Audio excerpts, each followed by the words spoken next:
Thanks for listening to the Media People Podcast, lively and insightful chats with the people who power the media industry. I'm your host, Victor Genova. For more episodes, go to soundcloud.com/mediapeoplepodcast or subscribe on iTunes by searching Media People Podcast. Views expressed by participants are personal.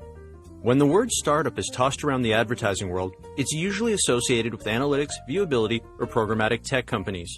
But one new venture is looking to change that.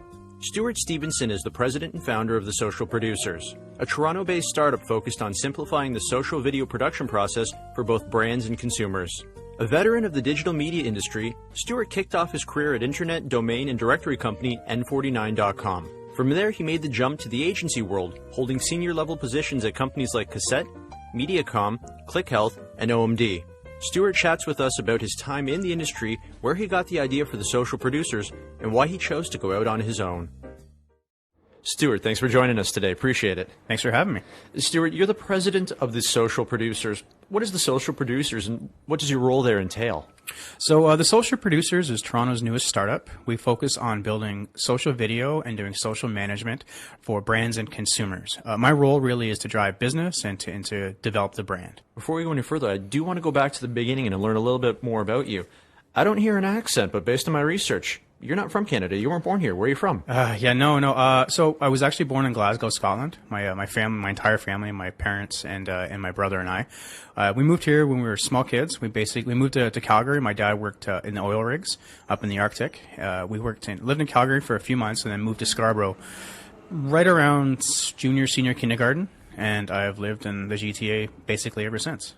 Do you remember your time in Glasgow much, or no? That bit of a blur. The initial memories I don't have too much of. I have memories afterwards. I do remember Calgary. I have bits and pieces from that. But what I have from Scotland, I don't know if it's real or made up because I was raised in a Scottish environment. My parents' friends were Scottish, so I can't tell which is photographs and which is in my brain. It's interesting. You mentioned your father was working in the oil fields in Calgary, but he was up in the Arctic. Does that mean he was away from home quite a bit? Because Calgary isn't. It's sort of close to the Arctic Circle, but it's definitely not a quick drive away. Yeah. So my father is what's called an industrial electrician.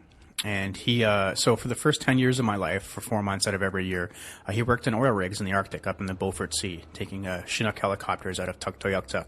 And so that's basically what happened. Is he came here, and then for 8 months out of the year he was around. 4 months out of the year he was up in the Arctic, and we hit around 10 years old, and then he started his company here, and hasn't had to do that travel anymore. And that's what brought you guys then to Toronto.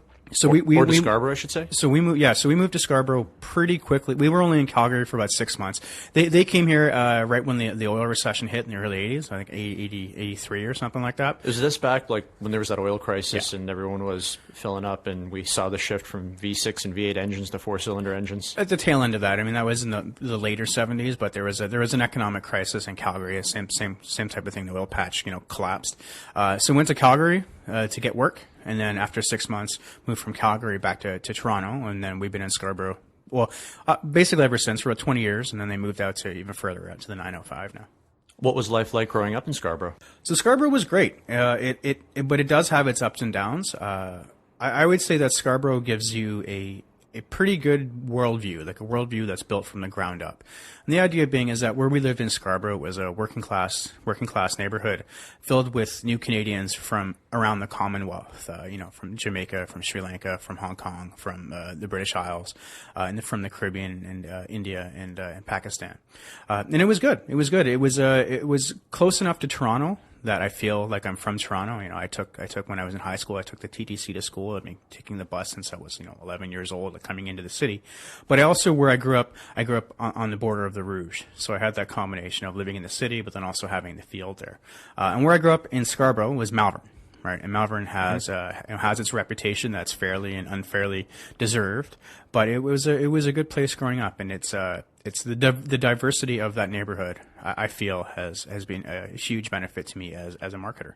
Doing a bit more research, you mentioned that hockey wasn't a big part of your life growing up. Same with me. Hockey wasn't a big part of my diet growing up as well. So what were your interests, your hobbies? We didn't have the kind of typical old stock Canadiana experience. My father, I played hockey for a few years, but it became too expensive when you got into like MTHL and stuff like that. I used to sit next to a hockey mom in one of my old jobs, and she started rhyming off what it cost to put one kid through hockey. that was more than university tuition. I don't know how they do it. Yeah, it was nuts. And you know, to my dad, it was my mom and dad at the time. It was you know, my parents they're British. They liked soccer, so we played soccer, and the idea. Did they call it soccer? Or did they call it football? They call it football. just for clarity here, with football season starting. Yeah, so that's what, you know, my house was football mad, and so that's what we grew up in. Now I played sports. I was active in sports. Wasn't a huge sports guy. My hobbies growing up were the typical of anybody who grew up in the 80s. It was, you know, 80s pop culture, movies, comic books, skateboarding. I was heavy into drawing, and then computers and things like that. And computers were really taking off back then, weren't they? You guys, you mentioned that you had, what was it, the IBM 2? The IBM PS2, yeah. Back before they even had Windows, it was called Microsoft Works. And it was the 5.25-inch floppy drive and the 3.5-inch drive. Yeah, and it was one of these things. I had an affinity for that type of equipment. So I was the one, you know, when I was in grade 7, you know, setting up the IBM PS2, setting up well, I mean, I say I had a 14.4 dial-in modem, but actually we had the 7200 before we got to that. Yeah. Did you have a dedicated phone line for it as well, or was the family jonesing for that phone line? Eventually we got one, but it was it took some time, yeah. And so that I was into that kind of stuff, and you know, at my school we had to fundraise for a year and a half. We got our first laser printer, you know, and I have distinct memories of life before online and life after online. I remember too at school when all of a sudden we got rid of the old computers that had trackballs, and we shifted over to these little black and white, I think it was the IMAX or whatever they were from that 1984 commercial, the one that's really popular. You know what I'm talking about, the little Emacs there. Yeah. How did you score yourself a pager at the age of 14? First off, for some people listening, what's a pager? A pager, yeah. So a pager is it's the mobile device before there were cell phones. And yeah, I didn't need a pager, but I had been working since I was 12. I had paper routes, or I had, you know, little things for odds and ends, for kind of, you know, joke jobs here and there. But at the mall where I lived, they had a Cantel, and I talked the guy into getting me a pager. You know, this was you know, a long time ago, before the kind of regulations were too strict. And I had a pager. There's no reason for me to have one, but I had one because I wanted, like, I was into, you know, the leading edge of technology at the time, and it was something I needed to have. And it was it was expensive. It was expensive. A little blue pager. You know, it carried me 15 letters of text. Did you have any influences or anyone that you looked up to growing up? I would say yes. So typical of my era, you know, the influences were, you know, obviously your parents, you know, Optimus Prime, things like that. Oh God, we're going way back with that. Yeah, like that. It was that kind of thing. But I like I said, I wasn't a big hockey guy, so for me it wasn't, you know, Wendell Clark possibly, but I wasn't a big sports guy. My big influences really come from my culture, right? I was raised on the BBC.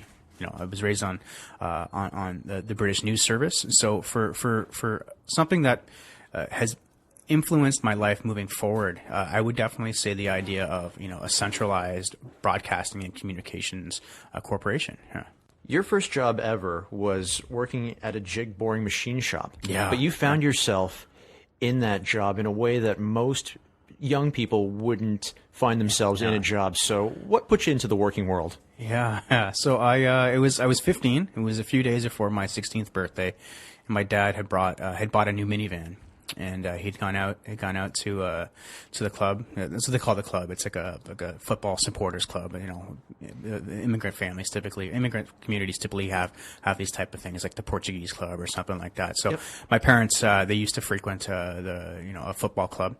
And we're talking about the places that are usually open at 8 in the morning, so you can watch the matches in Europe. Yeah, precisely. 5-6 hours. Precisely that. It's like, you know, subsidized, discounted beer. It's in an industrial unit somewhere where everybody kind of chips in to pay the rent. That type of thing. They have dances and bingo. And because they can't serve until 11, you pay a membership fee and you get free beer. And exactly. Then they start selling it. That's exactly what it is. Yeah, it was a football club. So that was for my family coming here from Canada. They weren't super close with any Canadians. They had their community as typical with New Canadians, and so that was where they all congregated. That's how they had their little slice of home, was in this football club. But yeah, so this is something my parents would do on Fridays and Saturdays. And a couple of days before my 16th birthday, I took my dad's new minivan out for a joyride, as it were, and banged it up. Ooh. Banged it up not too far from the house, and you know, got a lot of trouble for that, and really. It required some repair and some work, and my dad had got me a job working at a jig boring shop. And a jig boring shop it's real work. This is an industrial unit where there's dangerous chemicals or dangerous equipment, and a jig boring machine is what reduces blocks of metal down to components to make molds out of, or for precision. It's precision construction, or precision manufacturing. Okay. And it's a huge machine. This thing is like, 20 feet by 20 feet by 20 feet, multi-million-dollar machine. And it just scrapes metal off blocks and to make them into tiny little objects. And so my job for every weekend for over a year was to crawl into this jig boring machine and clean out. You had to crawl into it. Yeah, because I was at the time I was the only one small enough to be able to literally crawl inside of a machine and scrape out all the metal shavings, so that it didn't impact any of its operations.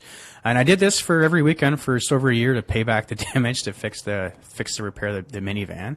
And that was my first job. It wasn't flipping burgers. It was metal shavings at a job that started at 5:30 in the morning on Saturday and Sundays. It give you a new appreciation for work? It did.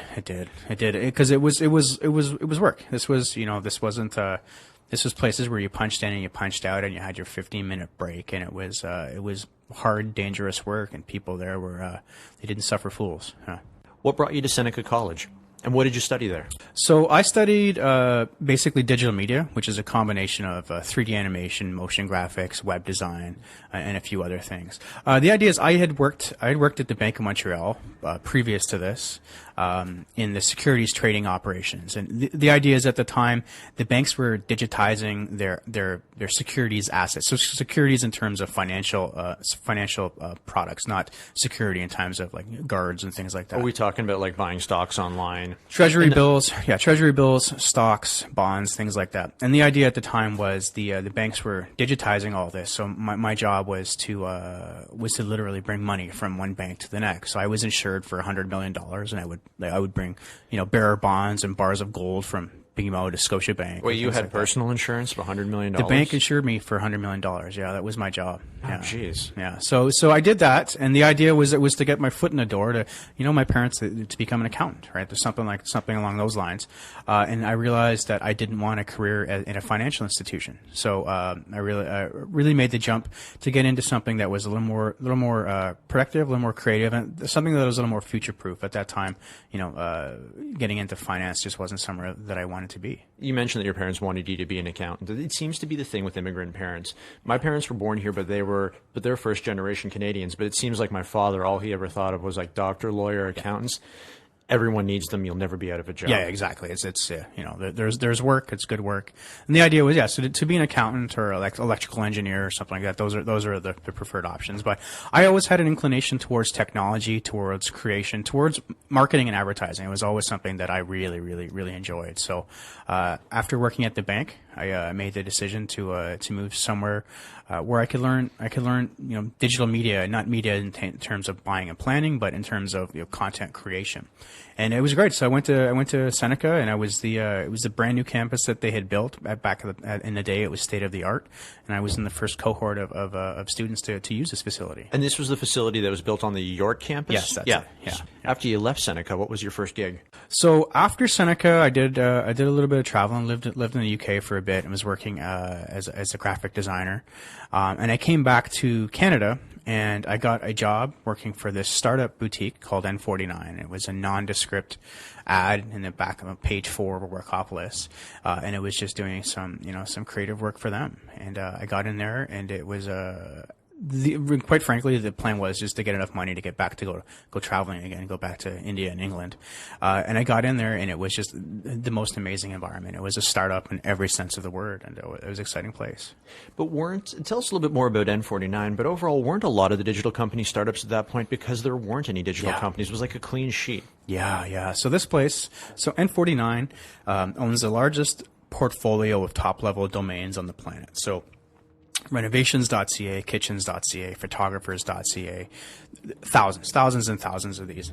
What happens, let me ask you that, what happens when you own renovation.ca? Do you sell it? Do you lease it? How do you monetize that piece of real estate? So at the time, the president of the company, he had left as an executive at a medical imaging company and started up his business. And at this time, when you wanted to own a register a .ca domain, you actually had to incorporate. You couldn't just go to, You couldn't just go to GoDaddy or anything there was no like such that. GoDaddy didn't exist at the time, right? You Okay. had things like Register Fly and whatnot.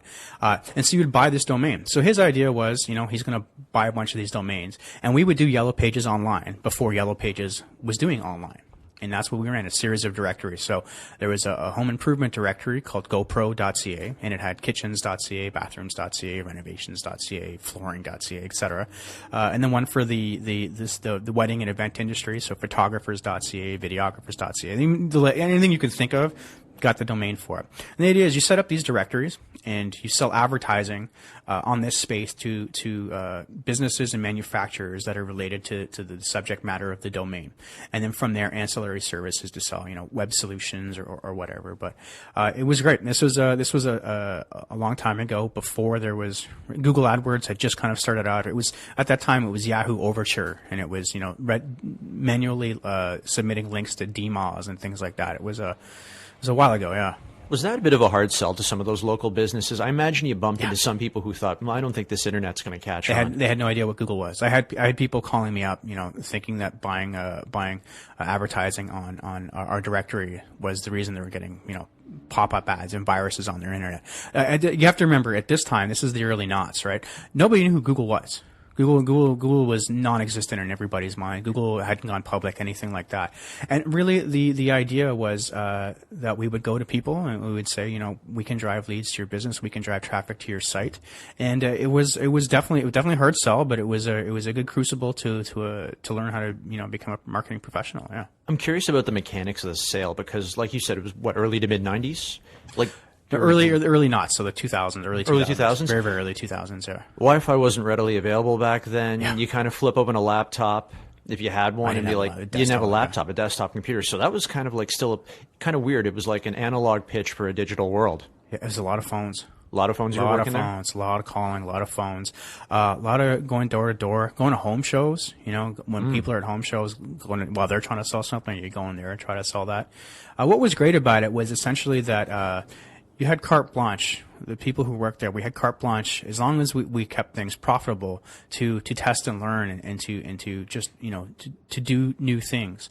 So with the domains, because we had such a large portfolio of domains, because the work we were doing was so great, we had organic traffic. This site was getting 250,000 unique Canadians a month. That's huge. 250,000, like consistently for at least 5 to 6 years. After that, though, you made your big splash into what we could say is, I don't want to say that N49 wasn't the media industry, but technically your conventional media agency. You moved out to Cossette. What brought you there? Yeah, so while I was working at this startup, when I was talking to, so we're going from very small businesses to getting into the larger places, I would keep getting referred to talk to my media person. And at the time, I didn't fully know. I knew what advertising was. I didn't know what media was at the time.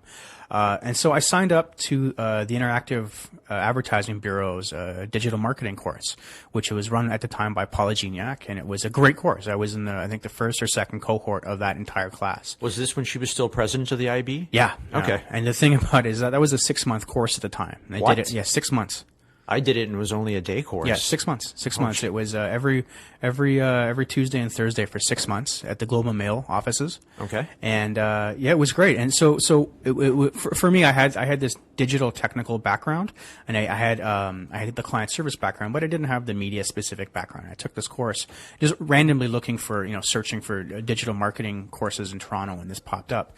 And I signed up, and it was great. And it was fantastic exposure. Like our second presenter at the class was Donna Henderson from her old agency, and it was just a great place. Yeah. From there, you moved on to Mediacom. What brought you there?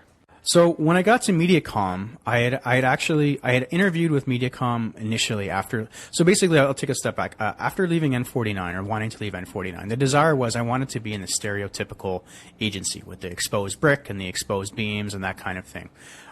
So I'd been applying for jobs and trying to get some of that, and I had I posted up a thread on a message board, a local message board, and there was someone on there who had referred me to Mediacom. It was MBS at the time. It wasn't actually Mediacom. Back when it was media buying services. Media buying services or TMC, the media company. Retail media, we could keep dropping them. They had a number of different divisions. RMI. Worked on the Dairy Queen, yeah. So I ended up posting this thread on a message board that I frequented that was, about the local culture and nightlife, and I got referred to this place. And I got in there, I didn't really know what it was, and I took the job at Cossette. And the job at Cossette was I'm calling a teachable moment. And when that was over, I went, I got a phone call again from Mediacom saying, hey, there's a job here if you'd like to come in. And so I took a pay cut to take this job. When I was working at this startup, I was doing quite exceptionally well. Took a pay cut because the idea is that you kind of take one step back to go two steps forward, and that's what got me into MBS at the time. It was they had it was called an interactive group, and it was the hottest group in the industry in the city for this. And it was my expertise was I had a extensive digital knowledge, so I could go in there and then they would teach me the media and business and all that stuff. But I would go in with backgrounds in web analytics and production and technical knowledge and a lot of stuff. This is before programmatic and Facebook wasn't around at the time. Well, it was, but it wasn't it hadn't gained critical mass at that time, and it was a great place. Yeah. From there, you moved over to Klick Health.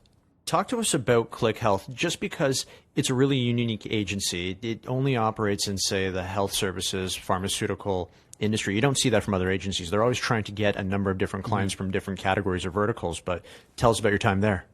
Klick Health was fantastic. I had basically been poached by Klick Health from my former managing director from Mediacom, who was now at Klick Health, and so I went there. And the idea at this point in my career was I had spent quite a few years at Mediacom, and I wanted to check off a couple of other areas in terms of my career growth. And number one was a full service agency. Again, was not just a pure play media shop. The second was U.S. audiences. That's the kind of the UK and the U.S. are the mecca of media. And so the idea of being able to have an environment where you're dealing with U.S. clients and U.S. audiences.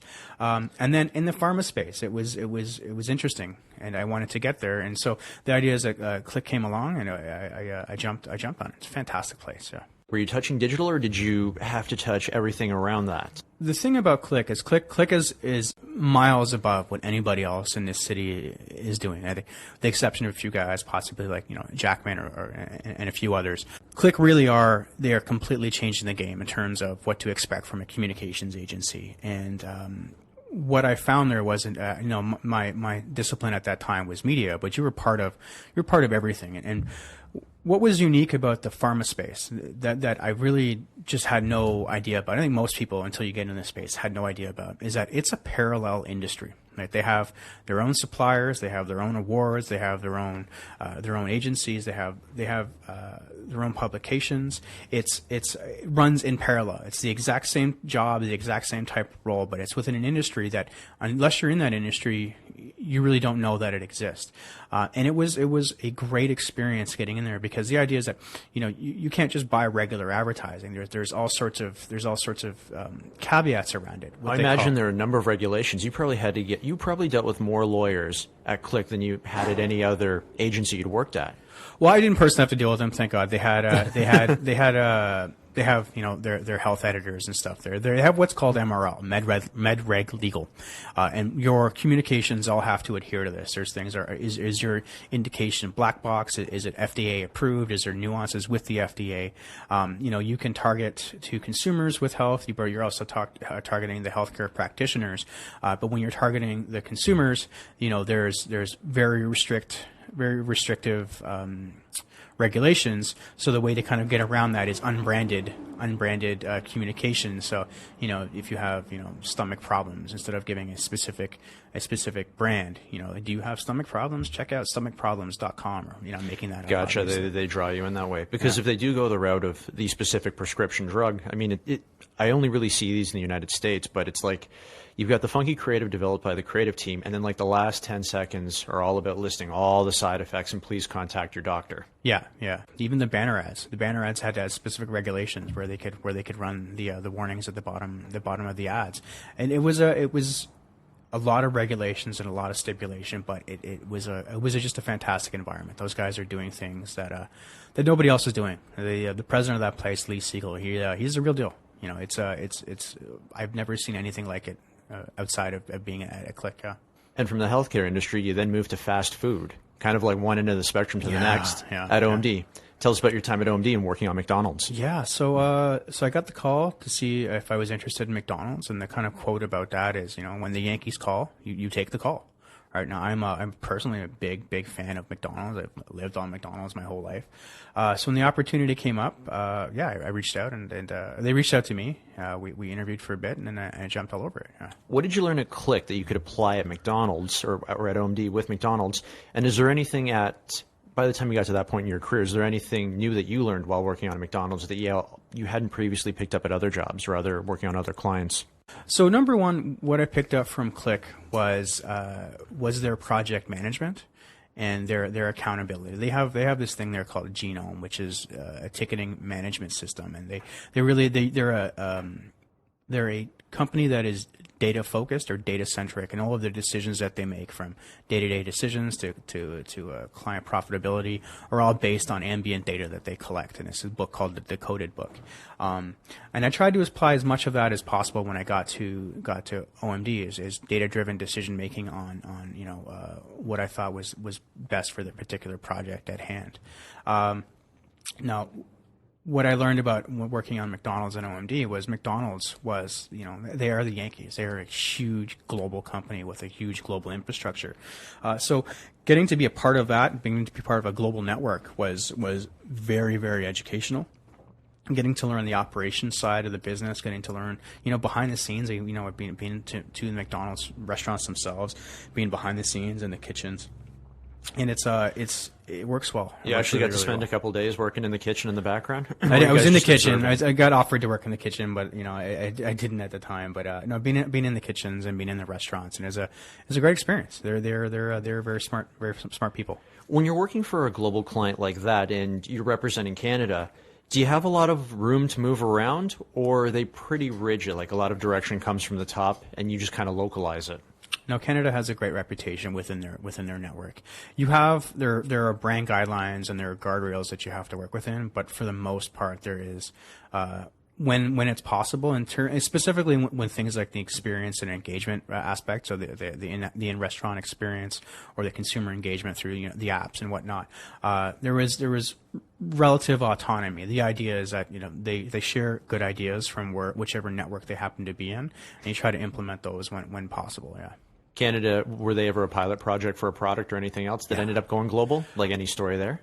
So not so much for a pilot product, because the products are you can have products that are localized to a region, like the McLobster, for example. They've got on the East Coast, yeah. Yeah. But I mean, they have those type of things all over the world. What Canada's strength was their digital sophistication. Right. There's a lot of work that came out from that. Specifically some of the things they're doing on social, like the Friday Periscope Live activities. Those were kind of first to market with a lot of the work that we're doing. So here you are working on one of the biggest global brands, one of the biggest agencies. Some would say that you're probably at the peak of your career. It's only up from there. I wouldn't say the peak, but it's only upwards from there. But you decide to walk away from it and start the Social Producers. How long was that idea marinating with you? So the name, the Social Producers, was relatively new, but the idea of being in business for self was around for quite some time. My wife and I had an interest for being self-employed at some point. We looked in the franchise area. We looked into Freshie and A&W and stuff like that, into possibly buying a franchise and doing that. So you're ready to roll up your sleeves and actually get into the kitchen? Yeah. You would have had to start there. As a franchise owner, most of them do that at the beginning. Oh yeah. For like the onboarding for a lot of those places that you have, you see within the network. At least that's what I gained from the knowledge at McDonald's, was that the people who work in the actual the owners who manage their business, they manage their business, and there's a big difference between the ones that are run by a person versus the ones that are run by the corporation. So that's what we want to do. It's working at that startup years previously had exposed me to an environment where you're your own boss and you're making your own path, as it were. That's the plus side about sales, because if you ever want to test the waters of entrepreneurship, that's kind of the safest way to do it. Yeah. Like I would say, it's my wife and I we talked about it, and I was like, if you want to do this, okay, well then you got to go talk to 100 people. And she's like, what are you talking about? I'm like, yeah, you got to just go talk to 100 people. Go talk to 100 people, talk to them about yourself, talk to them randomly. And if you can get through 100 of those and you still want to do it, then you can, you're kind of prepped to have your own business, because you can, to make it successful, you have to be willing to kind of get out there and roll up your sleeves and put yourself out there. Do you remember the actual moment when you and your wife decided, okay, I'm leaving OMD and we're doing this? It was for me. I was in a meeting for a data management solutions project. It's a mouthful. A data solutions project, as it were. And there were some very senior people in the room who were talking about this data project. And they thought that the SQL in MySQL literally referred to the cartoon squirrel in the peanut butter jar. And, oh, God. Yeah. And, no fault of their own, but that for me was the kind of the canary in the coal mine, because my feeling is that a media is a pure play agency. You stay there too long, you can atrophy, right? And the idea for me is that I don't want to be in that position, especially with the consulting companies that are coming out, with how the world is changing, and particularly with how data centric things are becoming. Being a buyer is not going to future proof your life, and that for me was, there have been decisions up until then, but that for me was the final kind of step. Yeah, I respect the data aspect of it a lot, but I'm kind of with you. It seems like that sort of creative, sexy element that really attracted a lot of people from our generation into it is, I don't want to say it's going away, but it's definitely taken a back seat. Social Producers, you guys have been in business for the last 8 months at time of recording, would you say? Yeah, something like that. Yeah. How have the first 8 months been? Do you have anything you can share with us, some of the stuff that you're proud of? Yeah. So it's been great. So we've gone from concept to customers in less than a year, and it was followed the typical startup mode, in a desk in the garage, and eventually to a co-working space at the East Room, just over in Riverdale, and then into our facilities now. And it's been great. So the idea is that the position that we take in the market is that we serve two sets of customers. We serve small businesses and brands, and then we also serve consumers. And this is an area where it became apparent to me that there was a need for this, where there are consumers who would love to have content produced for them in a professional capacity, that either they don't have the time, they don't have the know-how, or they don't have the desire to do it themselves, or even the budget. Yeah. And so the field has changed so much now that the technology where you can do great work is now accessible. We have a lot of gear, a lot of money spent on the gear, but where we're at now is that we have things like job seekers who want video resumes, right? We have services that offer that. We have influencers, people coming up who want to be fitness influencers.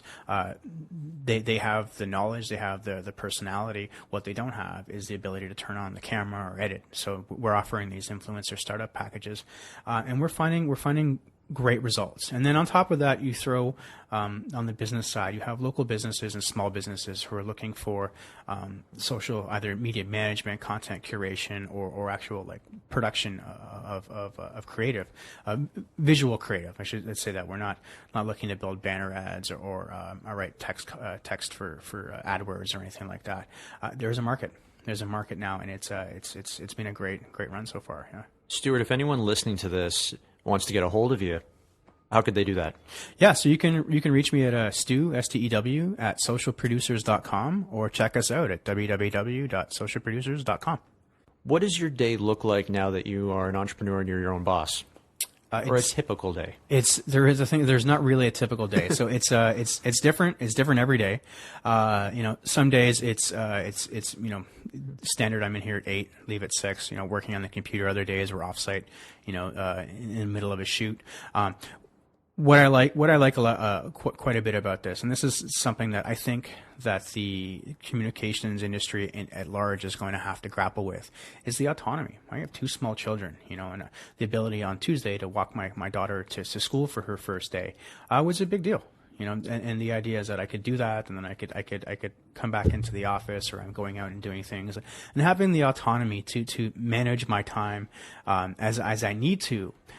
Is the single biggest thing that's working out for me. And so, but what a kind of day-to-day looks like, it's a combination of drumming up new business, managing the business, dealing with operations, networking, and sometimes just, taking it easy a little bit and getting time to reflect.